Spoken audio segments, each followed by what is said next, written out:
welcome to the FNCS Europe Major 2 Grand Finals, aka a masterclass in how to get a victory royale from Sky and Scroll, because they made absolutely no mistakes in Game 7. It was so utterly deserved, that victory royale. There's not a single duo in this lobby that could have taken it from them because the endgame was perfect. So let's talk about the less than perfect duos, even if they did some great things. Let's bring up the leaderboard, because actually, iDrop and Gonzo, they had a fantastic start yesterday. We talked about it in the pre-show. They kind of tailed off towards the end of the day, but they clearly had some conversations and reminded themselves of who they are, because that end game was a marvelous mini-minor.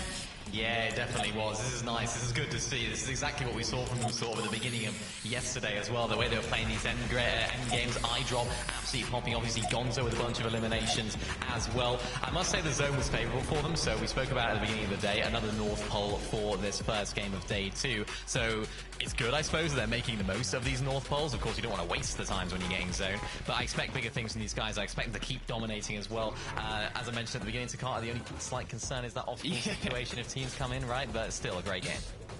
Not only that, the other concern is they got a 3rd place with 9 eliminations. But when you got Sky and Scroll on top, they're still 130 points behind. Like, even a 3rd place with 9 eliminations. Look, it's put them in top 3. It'd be great to see them at the Global Championship, so I'm happy either way. Well, here's the thing. Okay, this is stick with me on this theory, guys, even though we're all welcome to rubbish me in the chat, but Sharkantini, they've got up 1 place, and that's something we know about Sharkantini. When they go big with their wins, they get a ton of eliminations.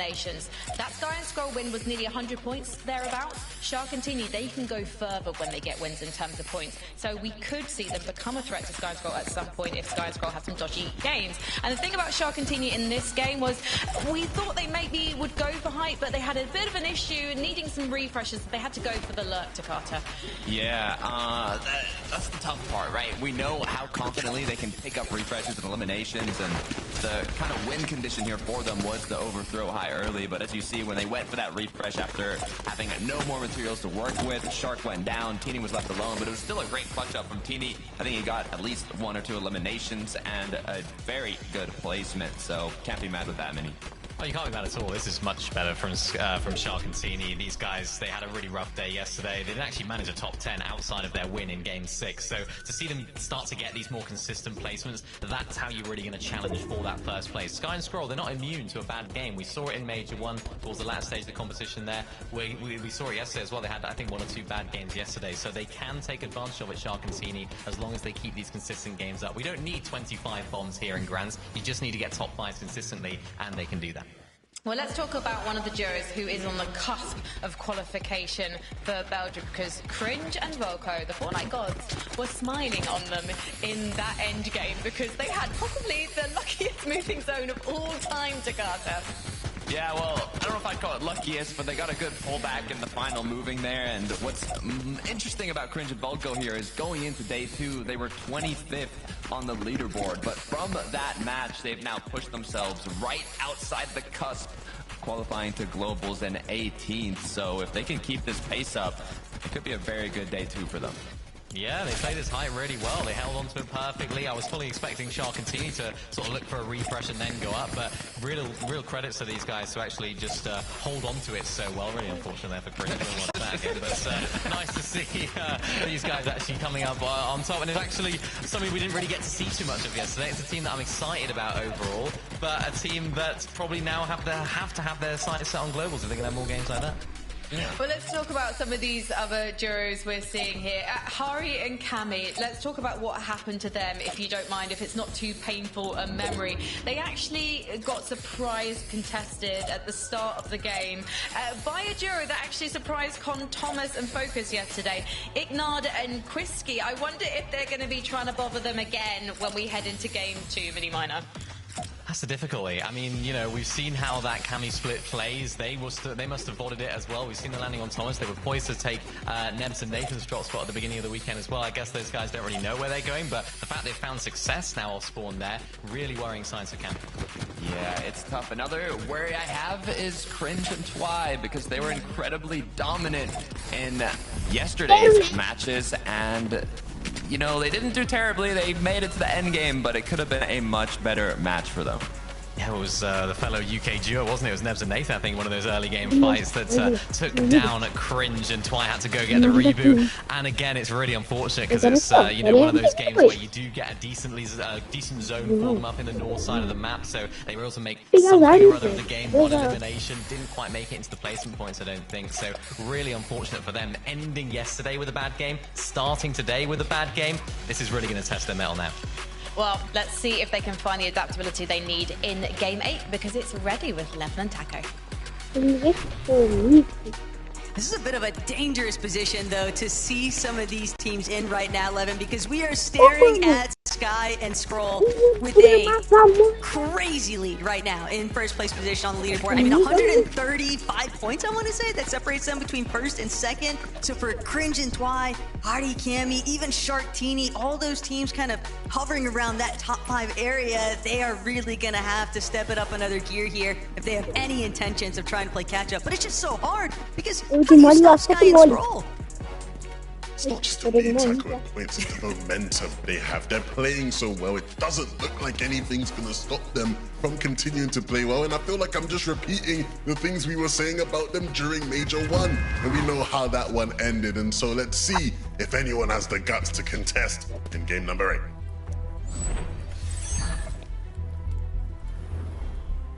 You know, Levin, what's it like? Because in Major 1, you were on the analyst desk side of things. But now you're getting a front row seat for what's happening with Sky and Scroll. And that's got to be a fun change of pace. Yeah, for sure. I mean, it's great. I think, you know, I was reflecting on some of the grand finals I've commentated in the past. And the last one I commentated here on EU was all the way back in Chapter 4, Season 3, and that was Swizzy's win with Putrick, where Swizzy had a generational performance. Before that one, it was obviously 6 out of 12, Queasy and Venno, and their fantastic win. And so, without speaking too soon, I feel like I've had some great grands I've had the pleasure of commentating, and if Sky and Scroll were to continue playing how they're playing and win, you definitely put them in that category of just all-time legendary FNCS wins. What do we have here? A resume. Not the resume, actually. This one's a change-up, right? No Riley and Strokey yesterday were fighting against Ping and Ghost for most of the day. Here in this game, they're up against Podosai and Sato.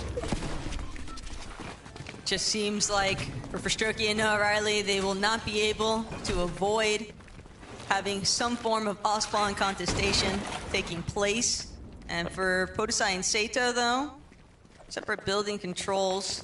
Some would probably argue no around Strokey maybe a bit more favorable in that regard, but neither side really getting too involved just yet. Both teams trying to make sure that they're in a more set-up position, more set-up loadouts before they start interacting with the other. But Gonzo and iDrop, very early on in the last lobby, we saw them sort of leading the charge with a good amount of elimination counts. I believe Gonzo already had 4 by the time we started to see how that endgame was developing for these two. So one thing is certain, iDrop and Gonzo, they are not running away from a fight. And not only that, but iDrop also looking to really shift that narrative that's kind of plagued his name for quite some time in terms of finals performances. This might just be the one to do it. Hope not speaking too soon, because obviously iDrop, even reflecting back on some of his previous finals performances, I believe only 1 top 5. He's had plenty inside of the top 10,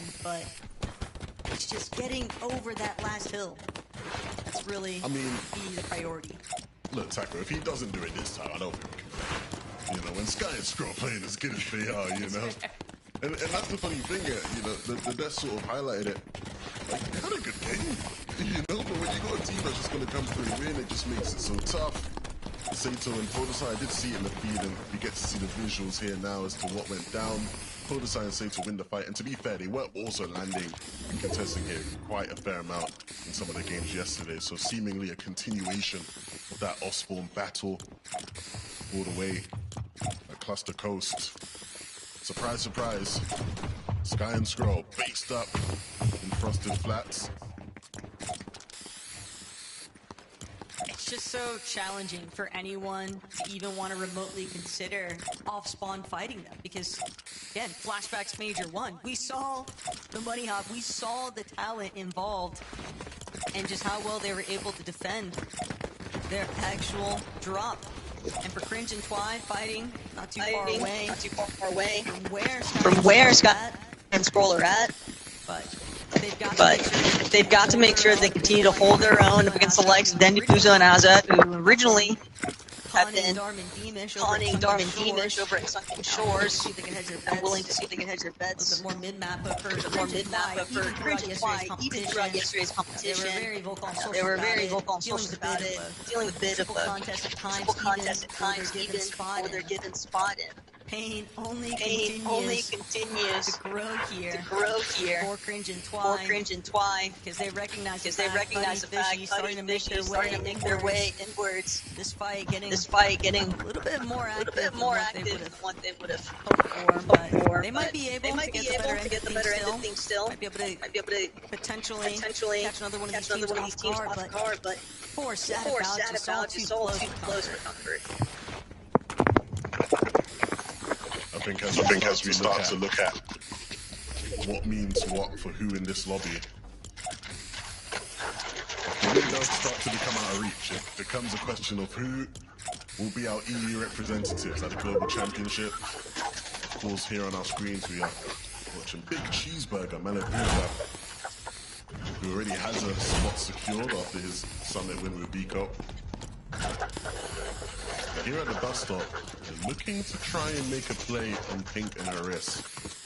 The question is, do Pink and Haris have any inkling whatsoever that there could be a team camping beneath them?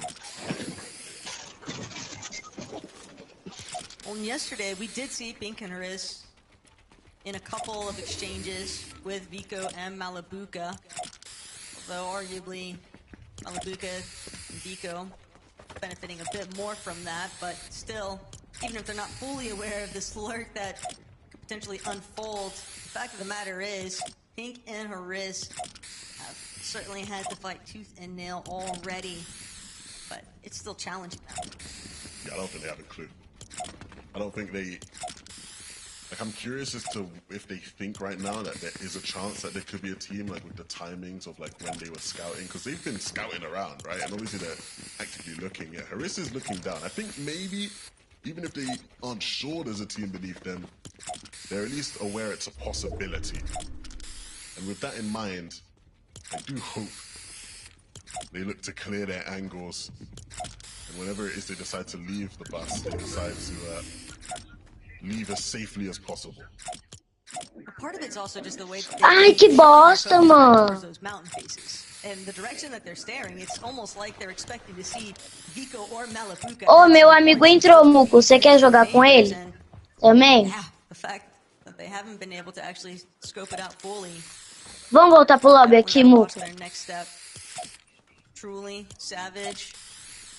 Kind of sizing up where Nebs and Nathan are currently seated at, but definitely anticipating most of these teams to continue utilizing some of the advantages provided by sitting inside of the storm up until those presence of that first partial zone, largely just because of the fact you got the vendings. You can spend so much more time tanking up the earlier surge or storm takes and knowing that as long as you're able to allocate your surge from somewhere, you will likely be a pretty set position here. And for Nebs Nathan, while it might be looking kosher currently, this is a big part of the reason why Nebs securing the engagement, 2 solid eliminations. They did take a good amount of damage in the process though, Levin, so likely will still have to try and be a little bit more proactive in terms of rebuilding that surge counter, but you've got teams like Sharkantini just holding it down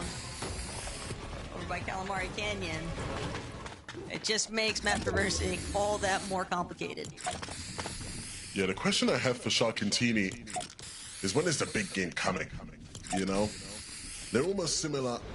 I'm not making a comparison, chill out, Vaxity, but they're almost similar to Peterbot and Poyo and NA, where, like, no matter how the day's going for Pete and Poyo, you're always expecting the bigger limb game win to come. And I think in EU, Shark and Teamy are similar in that sense, right? They've been, you know, fairly quiet, had some decent moments here and there, but you'd expect a big and in-game win to come eventually. That's the main thing that sort of everyone's looking out for, but at the same time, you know, is it going to be too little too late by the time they decide to actually pull out that sort of calling card? Because no one's conning Sky and Scroll. No one's dropping directly on them. No one's preventing them from doing their standard strategy, and it's just going to continue to profit for them at the rate that they're going. So we'll have to wait and see whether or not somebody decides to try and step it up. Well, Pink definitely sees that round, right? Like, sure. Like, sure. I believe so. Nah, you must have seen that round from his angle, right? Like, we didn't see the POV, but surely from angle, you must see like the corner. Either way. They're not trying to hide anymore. They want to get the job done. They don't have the whites to actually play this as slowly as they maybe would have wanted to. And so Zone pulls in, let's get the damage. We want our damage so we can get out and leave. Give us our damage, please, Pink and Haris. We have waited patiently. We have been kind, but we cannot wait much longer. Alabuka especially, he's just leading it up to Vico, trying to get that additional damage, but see it already. Most of his Jug having to be used, and just a steep time investment for these two also, and for them to not really be able to net much surge likely means that they're just going to have to revisit that conversation. I don't think that there's been any set conclusion just yet, especially not with the way that they were kind of leaving. It sort of appeared like they were just trying to make them think that they were getting out of dodge, but not really. Yeah, it's not the ideal situation to be in whatsoever. But as they sort of look at the map here, they do have a straightforward path into zone when it comes to the map controlling the space they occupy, so they'll be willing to try and commit to something to find the damage in the store if they have to before running in towards that battlewood area as more and more players start to rotate in and things get a bit more congested. Problem they might have is Venom and Zynox here, who are sort of wrapping around, will eventually sort of run into those guys at some point, you'd think. Trying to do what they can to avoid some of that congestion. We've seen them opt for the big wraparound flanks and trying to make some good use out of the dead side entrances, but just another one of those teams where through yesterday, being conned, you're able to build up your surge a little bit more consistently, but now having to really remeasure how you're actually going to secure some of that surge. Swizzy and Pixie, 555, no problems just yet. Trying to apply some extra damage where they can. Get Scary and Saez. But Swizzy and Pixie have done a great job at claiming the bulk of Battlewoods, and it was not an easy task, but yet they managed to overtake it. Yeah, sitting in a great spot when it comes to being able to look for damage, whether that is looking in the POI or looking away from it for where the congestion's coming in, and then to be able to wrap into dead side. Scroll, again, picking up some nice damage. These guys, again, they're just setting up for another really good game here, Taco, which we'll see. Maybe this is one of their hiccup games that leaves room for a closer finish for the day.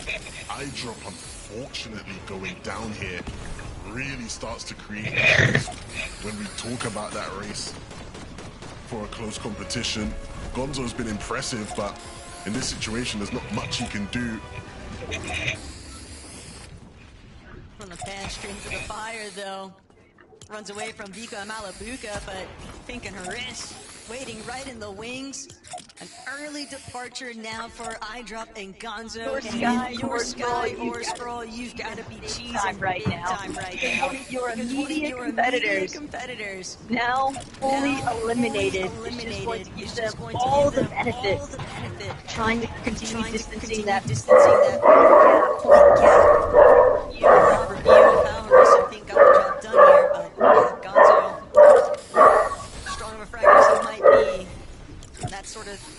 situation. Be the best couple. Just not a whole lot left to work with here. Is Jewel, Tidy, making their approach.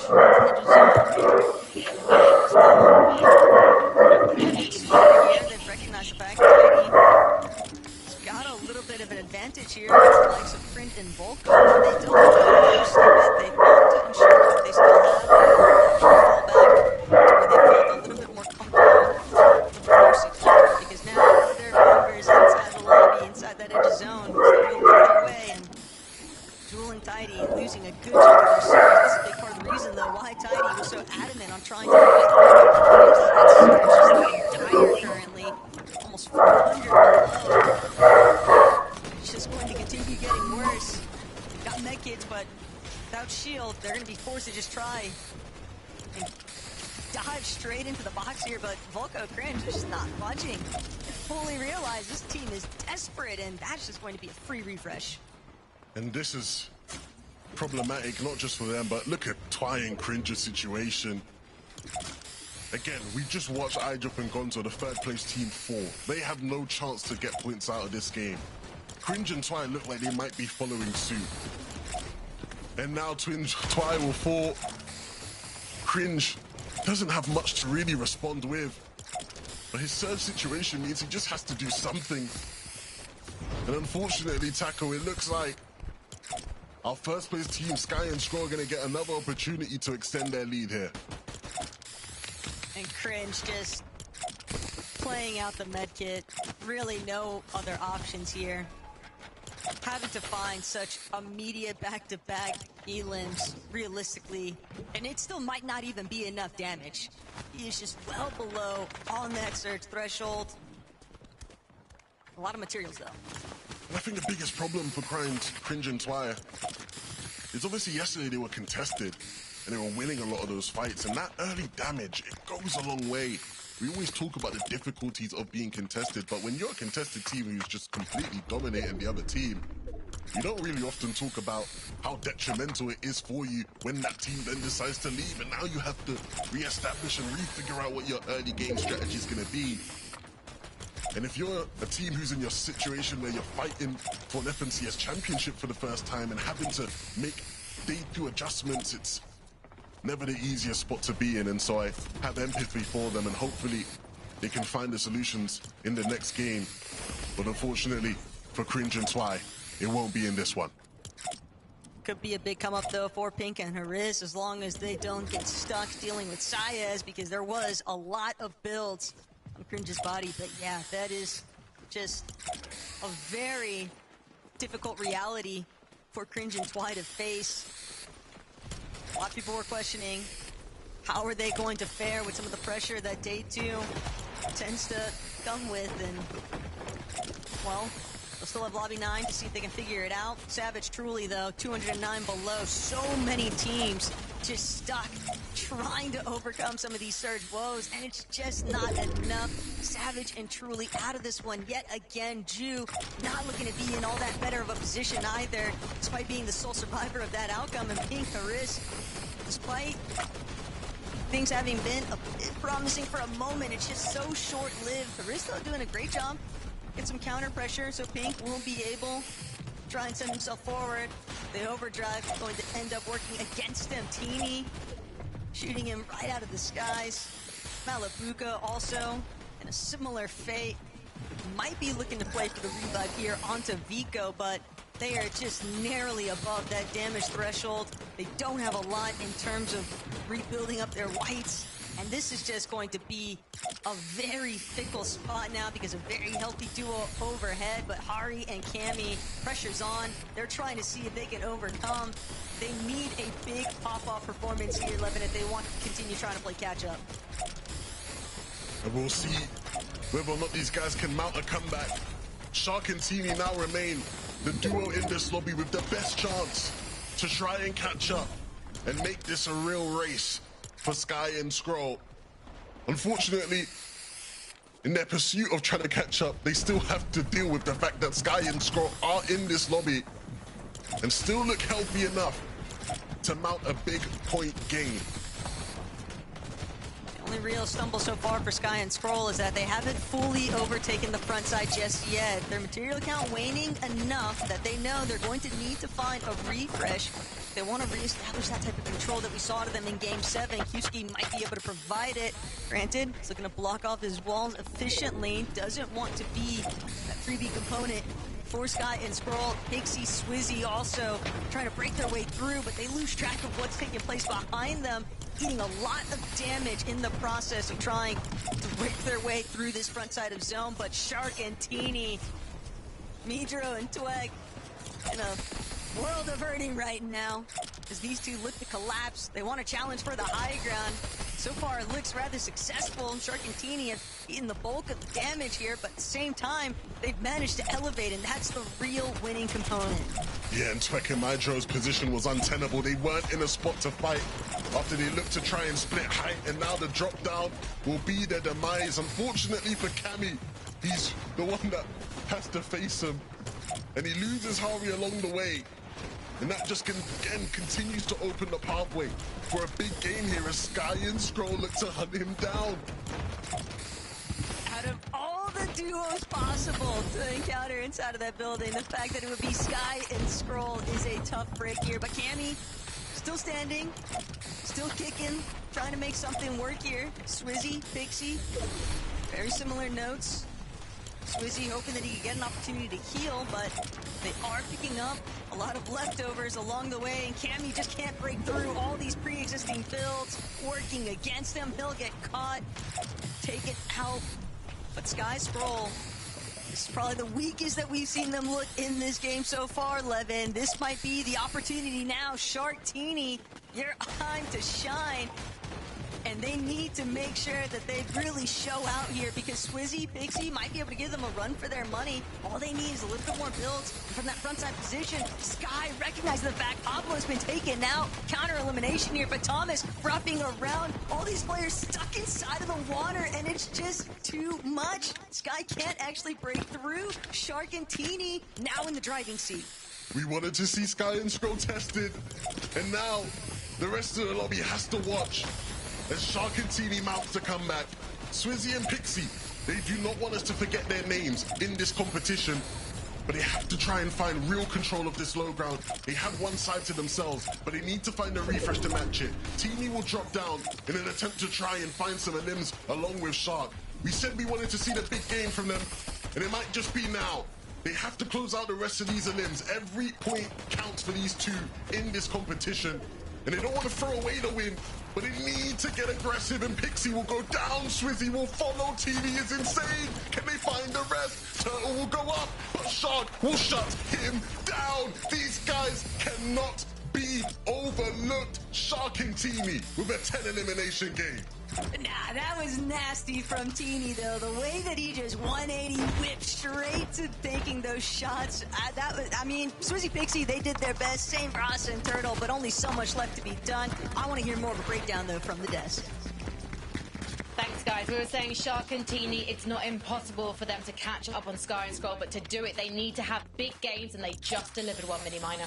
That's exactly what they need to do. Perfect high take right there. Really nicely done from these guys. They have finally awoken here on day number 2 after such a good finish of day 1. And I was looking back. I remember in the last post game, I was talking about Sky and Scroll having quite a similar or even better performance here than what they did in the last major. Remember we talked about at the beginning of the show, Shark and Teeny, they came back on day 2 last major. In that major, they won their second game. And here we are again. They've won their second game as well. So could we be seeing yet another huge comeback from Shark and Teeny? I certainly hope so, because realistically, right now, they look like the team to beat. Yeah. I mean, they went from 21st to 5th in the last major, as you were alluding to, Minnie, but not only that, in their past 3 matches, they've gotten 2 wins and a first place, okay? They ended yesterday with a win. They started today with a 5th, and now not only did they win the match, but as Frankie was mentioning after the last match, when they win these games, they win them with a lot of eliminations. Now, 10 elims, it feels weird to say, but I feel like that's not even a crazy match for them, right? It's like what you would expect. It's the bare minimum from a Shark and Teeny win. So if this trend continues, I'm scared for the rest of the lobby. The best part about it is they had it when Sky and Scroll went down in, what was it, a measly 6th place or something. Oh, that's absolutely terrible for Sky and Scroll. You know, they made it count, though. You know, in the game that Sky and Scroll didn't do good in, they actually managed to get the win. And that's really important, of course, for these guys, because you need to make that point differential up. Sky and Scroll, they're going to continue to have good games. They're going to continue to have really solid, consistent placements. But to set yourself apart from them and to catch them up, Shark and Teeny need to keep doing that. Well, we'll be able to see how close Shark and Teeny are gaining on Sky and Scroll in just a few minutes. So join us then.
Welcome back to FNCS Europe. It's day 2 of the grand finals here in Major 2, and Shark and Teeny have just claimed their second victory royale with 10 eliminations. Contrast that with Sky and Scroll. They've got 3, but with their victory royales, they tend to get less than 10 eliminations. Their best game has been 7 elims, the other 2, 6. And that's important when you think about the points, because Takata, Shark and Teeny, they're just over 100 points behind Sky and Scroll. And if they can replicate this success again, they could very well take over. Well, you say that, but the issue is, look, Sky and Scroll, they basically had, I don't even like using this word, a bad match per se, and it was a 6th place with 5 eliminations. That is not bad enough to be overthrown by Shark and Teeny. They would have to go down way earlier and get worse placements. Now, this is exactly what Shark and Teeny have to do, but Sky and Scroll need to also just keep playing exactly how they're playing, and they can keep that first place spot, Mini. Yeah, and I think this game is as important as that first game win that we saw from them. Yeah, of course, you know, it's a 6th versus a 1st, but the fact that these guys can still operate so effectively well when things are a little bit scuffed. We see it here, low on builds, all in the water. Sky's having to clutch a little bit, try and find some damage. The fact that these guys can still squeeze out a 6th, yeah, it's not their best game, just goes to show how much of a force they are to be reckoned with. A lot of that is down to the fact that they are so good as solos. Of course, we've broken that down so much, but just being able to stay in the game for just that extra bit longer, squeeze out all those extra placing points and eliminations, even when things aren't quite going your way in that end game, is what makes these guys so good. I mean, that cheeky, opportunistic 5th elimination from Sky onto Pablo was chef's kiss. It's one of the things that just marks these guys out, those little details, squeezing every drop out of every game.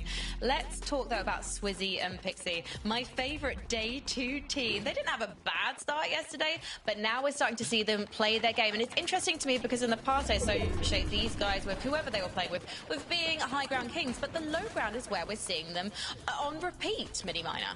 Yeah, it's good to see. I mean, it's just that consistency from these guys that's been really impressive to see over the course of the weekend. Really important game for them as well, actually, this last game here to Carter. 3rd place with only 2 eliminations, but what that means is that they were able to leapfrog a lot of those teams that were just below them, or just above them originally, now just below them, because, of course, they didn't have good games. And these are 2 very experienced players. These are 2 players that have been at the very top of the EU competitive, so should stand up when it comes to the Grand Finals lobby and not straight down.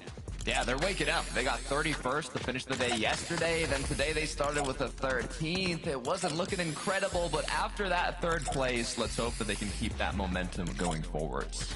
Well, our top 3 duos have all qualified for the Global Championships, but iDrop and Gonzo haven't yet, and nor have Cringe and Twy and Hari and Cammy. Let's talk about Hari and Cammy, because it was up to Cammy to try and solo clutch further into the game for that one. But unfortunately, he was being pursued by Sky for Carter, which is a position you don't want to be in.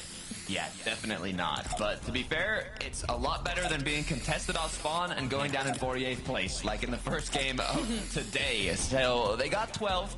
It's not too bad. They were maybe a little scared. They only had 1 total elimination. They were just kind of farming as much placements as possible. In their matches yesterday, let me remind you, 8th, 2nd, 9th. They were getting top 10 basically every endgame they got to. So a 12th here in game 2. It's not necessarily, you know, very bad, but at the same time, I'm hoping they step it up a bit. Yeah, the sort of team that maybe at the beginning of the day you think, oh, maybe these guys will actually take home this FNCS, but then of course when things don't get off to the greatest start, it can be difficult to keep that momentum going. Now, of course, realistically, if you look at the overall weekend when we started it, their goal should be, and still is, to qualify for the Global Championship, so they should be just fine in that department, and it's just about keeping those consistent end games going and trying to reach as high as they can, because realistically, they've already ticked off that Global Championship before, you have to imagine. Now, let's take a look at page 2 of the leaderboard. I'm trying to do the mental maths and try and work out where the cutoff is right now. I don't know if you're aware to Carter, but we know that Dom and Demas, for example, they have already qualified, and so have Chino and Pablo. So it's fair to say that Rax and Yanis right now, and potentially Pixofty and Seren as well, are in with a shot of qualifying. It's interesting with Yanis and Rax because we've barely spoken about them all weekend. We spoke about them in the pre-show yesterday, and then we didn't talk about them at all after that. But they've been quietly making headway, it looks like.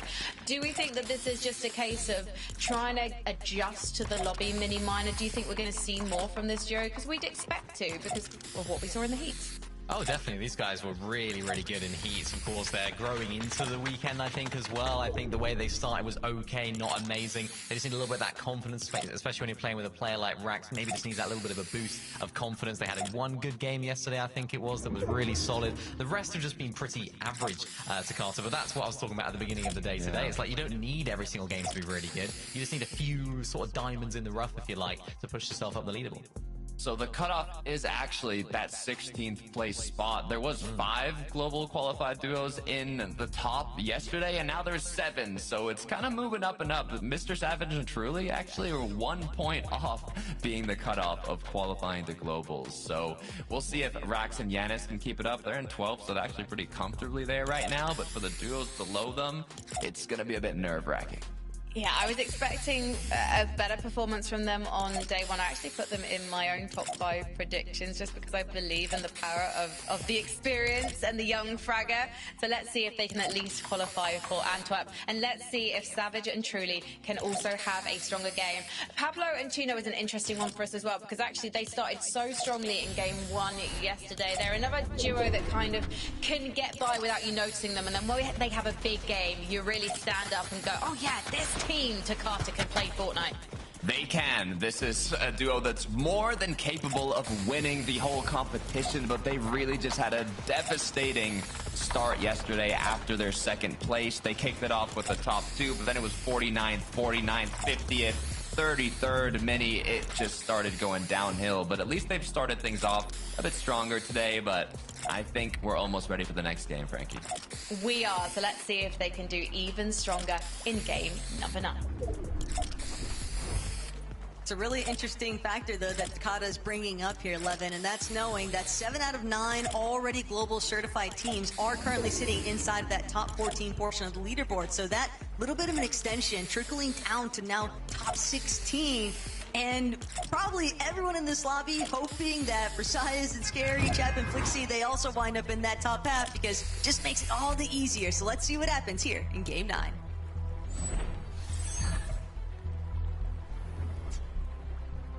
We've already had a brilliant start to the action today. And I am so curious to see who has more in store for us. We have so many different teams playing for the championship win, playing for a global spot, playing for their pride at the bottom of their leaderboard and their off-spawn reputation. For Cringe and Twy, they are playing to return to the action. And we know Surge has been a problem for them, so this early elim at 100 damage for Twy will hopefully do wonders for their hopes today. Would be even better still if Cringe is able to get some additional damage off onto Bimbo or Radion, but Twy and Cringe might be the epitome of suffering from success. You know, day 1 having gone so favorably for them, and Cringe Twy, they're not going to let this opportunity go to waste. They've been trying to figure out a new method to build up that surge so it's not plaguing them in these endgame instances, but right now, Godoy, Polo, trying to extend it in that return fire. It's a little bit more than what they were anticipating, and Godoy might just be able to turn the tides on this one if they're not careful. Polo potentially trying to get brought back into the mix, but Cringe will quickly shut that down as he should. But now Bimbo Radion also applying a little bit of additional pressure from a distance. They need to ensure that this is concise and they find it fast enough because Cammy closing in rapidly, also looking to try and alleviate some of those surge woes. Oh. Wait. This is not good for Sky and Scroll or any Danish fans. Nebs and Nathan, they are looking to take their early damage seriously.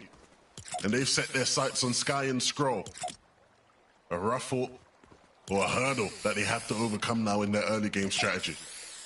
Oh, you had it though, ruffling their feathers a bit, right? But Nathan and Nebs, while Frosted Floods isn't too far away from the 0 point, at the same time, getting that little bit of damage in, still just a bit of a setback here. And not only that, but when you think about where Nathan and Nebs are probably trying to prioritize building their surge, knowing that how these zones are pooling, it might be working against them.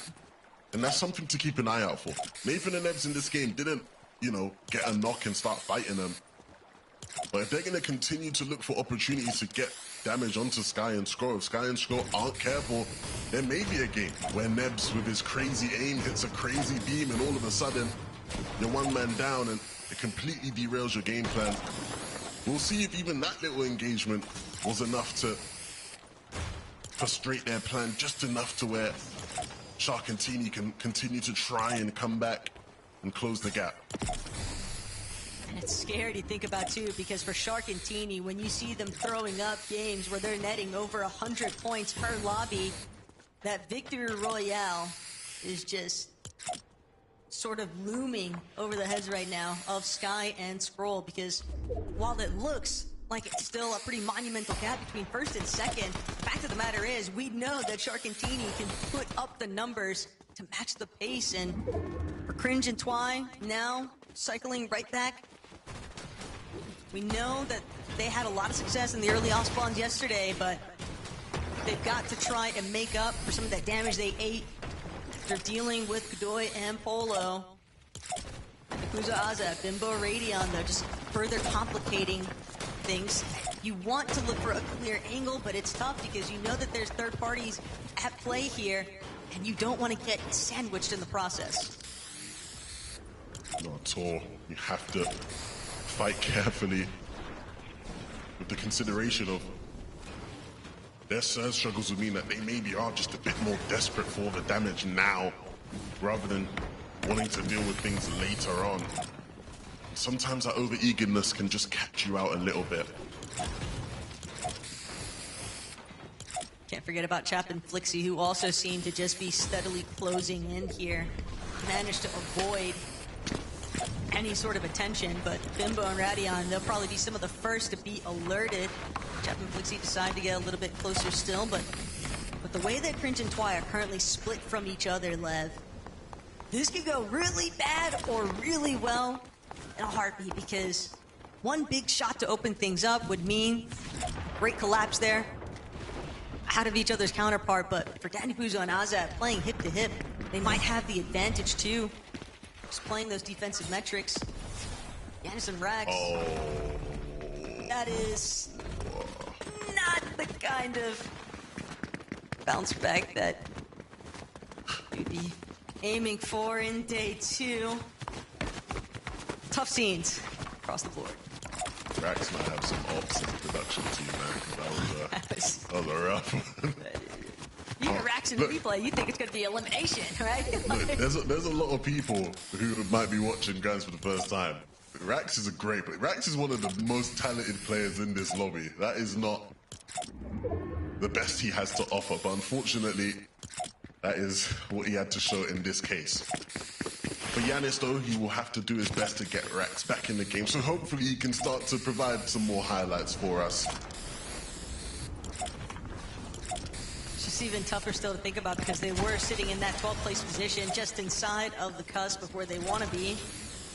But with teams like Jewel and Tidy having success early on, you know a healthy duo is bound to be a pretty big threat here, overtaking your position. But Heatwave Harbor, not necessarily up for grabs. This is still primarily where Thomas and Focus like to operate out of, and it's interesting that they're just letting this one come to a little bit of a slower match. They saw the eliminations, Jewel and Tidy, a little bit too quick, so no real third-party options just yet, as we got Malabuka. Lurk game one didn't go so well. Lurk this time around, well, a bit better, but still nowhere near what they needed it to be at. And that early elimination is just going to continue to pose a lot of drawback for this duo.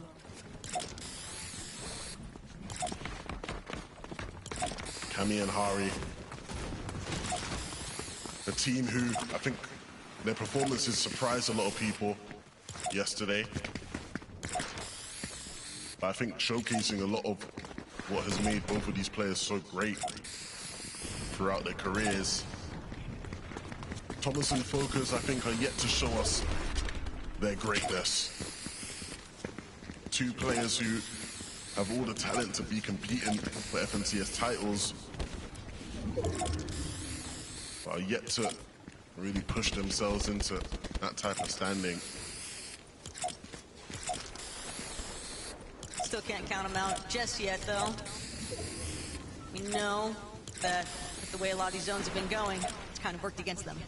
What do you think needs to change for them, though? I feel like we've just not really seen them be a factor in any of these endgames, whether it be playing for height and power positions or low ground, mid ground dominance. It's just, we haven't really seen them play. genuinely just want to see them get much more aggressive way earlier on. You've got two of the best aimers on the region in one duo, and yet it feels like we only ever really get an opportunity to check in with them being a bit braggy if somebody's trying to challenge for the vending around Heatwave Harbor, but they're just capable of so much more. We've seen them be so much more, and in a Grand's lobby, it would be, I think, a huge favor to themselves to just also start reminding the region exactly what sort of potential the public eye has always kind of looked at them at.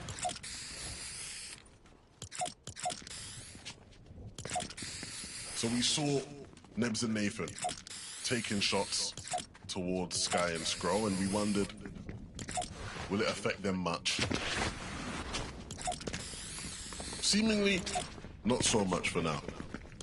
Based up as usual, looking for damage, and he might just find some off over to Pablo and Chino. Pablo and Chino might have plans of their own, though. And remember, they were the only team to actually challenge Sky and Scroll in that first major. But we'll just check back in and see whether or not that actually goes either way for those two teams, Splixie and Chap. They've been lurking a bit, still didn't necessarily get a clear pairing of eliminations that they would have liked to Ivan or Hizix. Still have bendings to play through from Golden Grove though. Sharktini, another duo, just continuing to kind of scope out the area, gauge whether or not they'll have enough surge to kind of carry them through for that late game circumstances. They're making it very difficult for teams to actually cut through this section of the map. Actually got a handful in their sights, Tidy and Jewel, but it's Teeny who's actually on the receiving end of some damage for the moment. Debated if he should just pause and heal. Fortunately, they're not going to be able to get much more than that for the time being. Yeah, that's really bad. When you're playing a storm like this, you're banking on being able to deal as much as you can for as minimal received back. And so for them to not really get much damage off of Tidy and Jewel whatsoever, you can see, yeah, the desperation for Teeny. You sort of want to just hunt them down and see if you can sneak any sort of tag or any sort of damage. The question becomes, will Tidy and Jewel be ready for this? Maybe not. They ran into Bimbo and Radion, and that distraction might just be enough to allow Teeny to lurk his way on in and get some free damage to make up for what's lost. Based on where Shark's at, Shark might have even been able to relay to Teeny the sort of box fight that's beginning to unfold here as Jewel, Tidy, a little bit stuck now, trying to contend with Radion and Bimbo, but both Tidy and Bimbo looking incredibly low. Teeny, potentially, right? This could be a great opportunity to strike, but he's still playing it patient, still wants to ensure that when he does make his entrance, that it's going to net him surge, it's going to net him damage, but now Shark and Teeny, he'll have to watch as their prey just takes this fight somewhere else, completely out of the eye of where Shark was actually based at, and for Tidy and Jewel, this is definitely a very beneficial win here as they take down Bimbo and Radion. That's going to make 4 eliminations already for these two. That's been one of the most fun things about watching Tidy and Jewel today. They are not afraid of a fight. In fact, they allow fights to play into their favor. They want to get aggressive. They want to box fight people.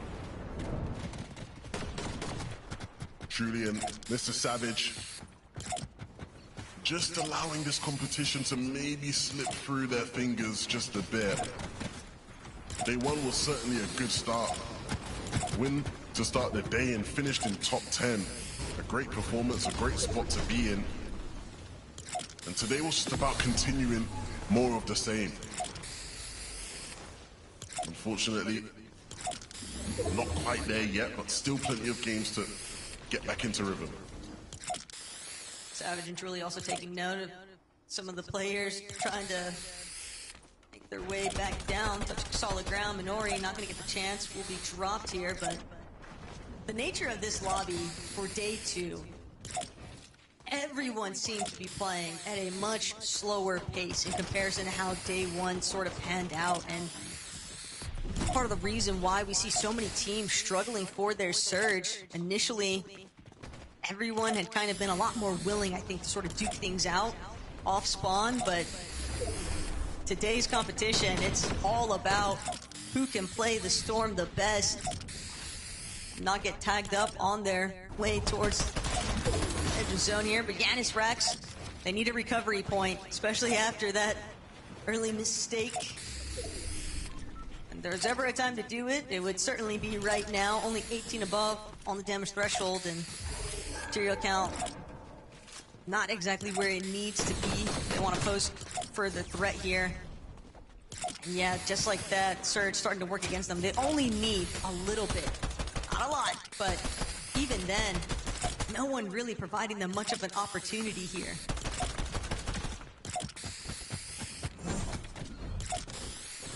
Let's take a look at what Gonzo's cooking up. Patiently waiting on the toilet. And oh boy, cheating and Geras. Didn't see what hit him. Rajab and Gonzo, we saw them camping out the teleporters, camping out the porta potties now. Methods of transportation just not seeming to be very safe when these two are in the lobby, but that's definitely going to pay them huge favors. These rotations. Managed to try and isolate a bit from the rest of the lobby. They know Pinker is directly next to them.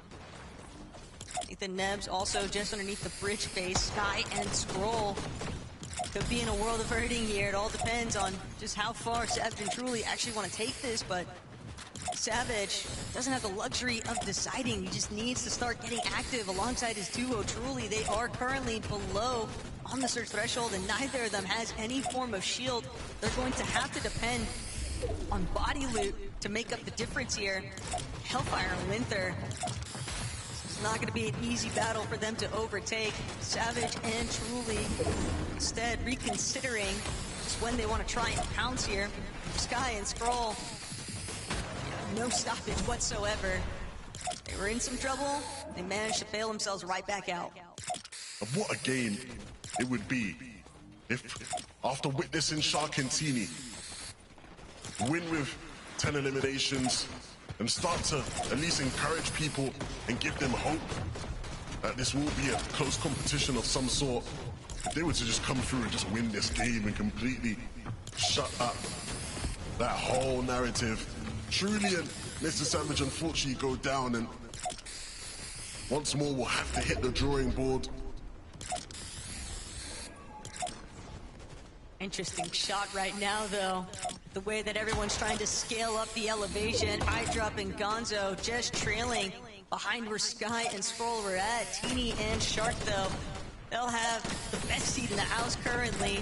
Just looking down at everyone else trying to crawl their way up this mountain face and not really providing any sort of a safety net. Gotta be cautious, though. Gonzo has made his approach.